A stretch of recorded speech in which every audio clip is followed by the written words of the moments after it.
అసలు ఇక్కడ సీతందార్ అనే పేరు అసలు మన వైజాగ్ అసలు ఎందుకు వచ్చింది? Hello guys, welcome back to my YouTube channel. And right guys, ఇప్పుడే మనం వచ్చాము సీతందార్లో ఉన్న హనుమాన్ టెంపుల్కి.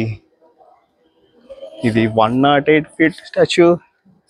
అండ్ ఇది మన వైజాగ్ నుంచి ఎక్కడ చూసినా సరే మనకు క్లియర్గా కనబడుతుంది. రైట్ నో టైమ్ ఈజ్ 5 అయింది. క్లైమేట్ చాలా చల్లగా ఉంది.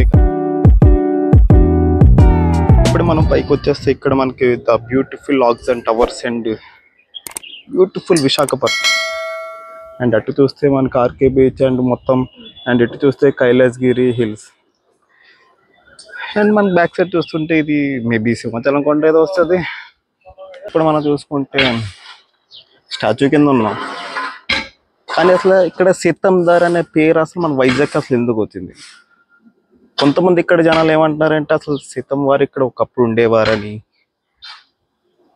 అండ్ ఇక్కడ ఒక చిన్న కోనేరు ఉండేది, అది ఎప్పుడు అలా ఊరడం ఉండడం వల్ల, సో ఆ దారిలో పాడడం వల్ల సో సీతమ్మదార్ అని పేరు వచ్చింది కొంతమంది అంటున్నారు. కానీ మనం చూసుకుంటే రామాయణంలో పురాణంలో ఎక్కడ సీతందేవి గారు ఇక్కడికి వచ్చినట్టుగా లేదు. మేబీ మరి ఆ నేమ్ ఎలాగో వచ్చిందంటారు?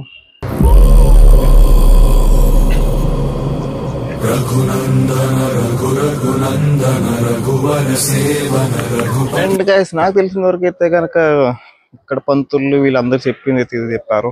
అండ్ మీలో ఎవరికైనా మన విశాఖపట్నంలో సీతందార్ అనే నేమ్ ఎలా వచ్చిందో మీలో ఎవరికైనా తెలుసుంటే నాకు కాస్త చెప్పండి, నేను కొంచెం అందరికీ చెప్తూ ఉంటాను.